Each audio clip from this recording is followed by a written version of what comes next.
Bienvenidos al video número 6. Y hablemos ahora del dominio y el rango de una función.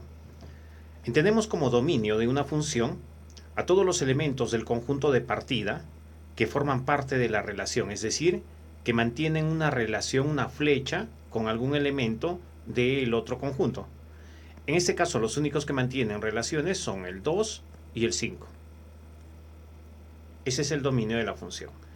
Mientras que rango está conformado, es el conjunto formado por todos los elementos del conjunto de llegada que forman parte de la relación, es decir, a quienes llegan flechas, ¿sí? En este caso solamente el 4 y el 3, o el 3 y el 4 sería el rango de la función. ¿Qué pasaría en el caso de que la función esté graficada en un sistema de coordenadas?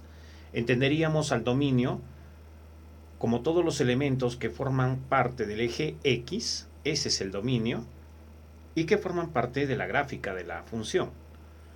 Y el rango estaría formado por todos los elementos del eje Y que forman parte de la gráfica de la función. Así pues tenemos en este siguiente ejemplo de que el dominio, lo que nos están pidiendo es calcular el dominio. El dominio está dado por todos los puntos del eje X que tienen posición en la gráfica. Vamos a ver entonces sobre qué puntos caería la gráfica. Este punto tiene su posición en el eje X y es el 6. Y asimismo, cada uno de estos puntos tiene posición en el eje X, tiene posición en el eje X, tiene posición en el eje X. Todos estos puntos tienen una ubicación en el eje X, tal como los estamos proyectando, incluso este, y aquí también. Y podemos ver que esa proyección se cumple todos estos elementos, en todos estos elementos, hasta llegar a este último elemento, que es el elemento menos 6. Entonces decimos que la gráfica, que el dominio de la función está dado por todos estos elementos del eje X. Es decir, desde el menos 6, incluimos al menos 6, es decir, intervalo cerrado en menos 6, hasta el elemento 6, cerrado en 6. Ese es el dominio de la función. Entonces, ¿qué tenemos en el siguiente gráfico? Lo que tenemos es que la gráfica empieza aquí.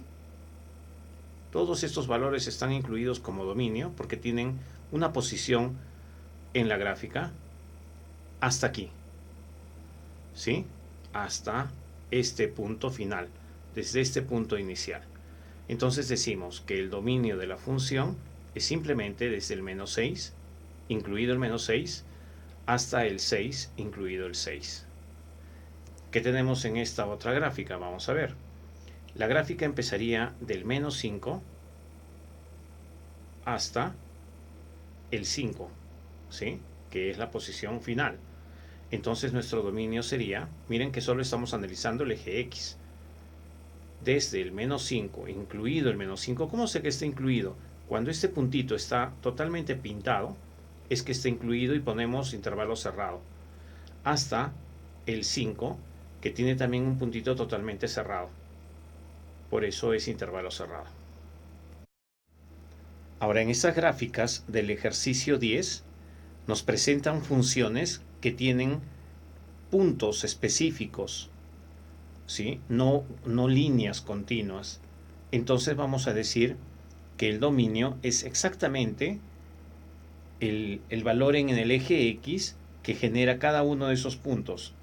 Veamos, aquí tenemos un punto y ese punto está conformado por el menos 6. Otro punto, el que genera esta posición, y ese es el valor 0. Otro punto, el que genera esta ubicación, y ese es el valor 2. Otro punto, el que genera este punto de aquí, y ese es el valor 4. Nota que todos los puntos los estoy sacando del eje X, y este es el valor 7. Entonces, puntualmente, el dominio de la función son esos puntos. En el gráfico 2 lo que tenemos es lo mismo. Aquí tenemos un x0, ¿sí? Recuerda que ahí es 0, como primer valor del dominio. El segundo valor del dominio sería el que genera este punto, es decir, el 2. El tercer valor del dominio sería el que genera este punto, que es 4. El siguiente valor del dominio es el que genera este otro punto, y ese es el 5. Y el siguiente valor, finalmente, es el 7. Entonces decimos que el dominio de la función g, es decir, dominio de g, es 0, 2, 4, 5 y 7.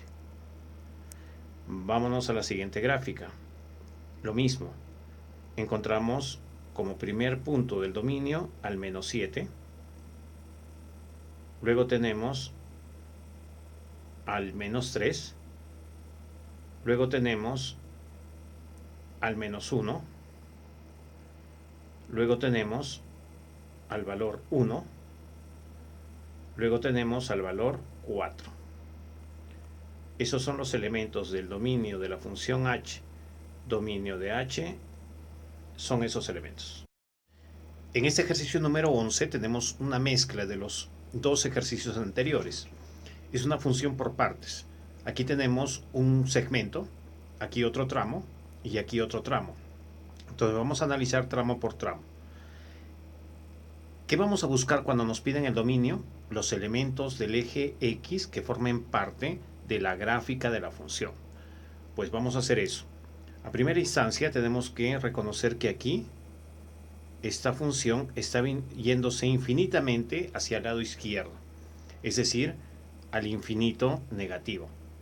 Entonces vamos a comenzar a marcar el dominio. El dominio va a ser desde el infinito negativo hasta este punto menos 1. Y lo vamos a escribir. En intervalos eso se escribe abierto en infinito negativo hasta el menos 1. Y notamos que el punto menos 1 no está totalmente pintado, entonces está abierto. No lo incluye el menos 1. Ahora, el siguiente tramo de la función es todo esto, ¿sí? Todo esto, pero aquí hay un corte. Ese corte lo vamos a representar restándole este punto. Entonces voy a escribir desde aquí todos estos valores hasta el número 5. Vamos a pintar para que se pueda ver, para que se pueda notar visualmente. Es desde el 0 en el eje X hasta todo esto hasta el valor 5.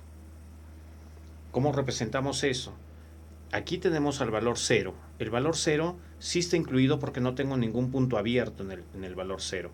Entonces ponemos intervalo cerrado. Cuando sí está incluido va cerrado. Desde el 0 hasta que dijimos, hasta el valor 5. Pero el valor 5, como puedes observar, sí está abierto. Entonces tenemos que poner intervalo abierto. Ya habíamos mencionado también de que de todo ese tramo no incluimos al 1, ¿sí? Ahí hay un corte. Entonces hay que restarle el valor 1. Junto con lo anterior ya calculado, tenemos que unir. Entonces nuestro dominio pedido de la función es toda esta expresión.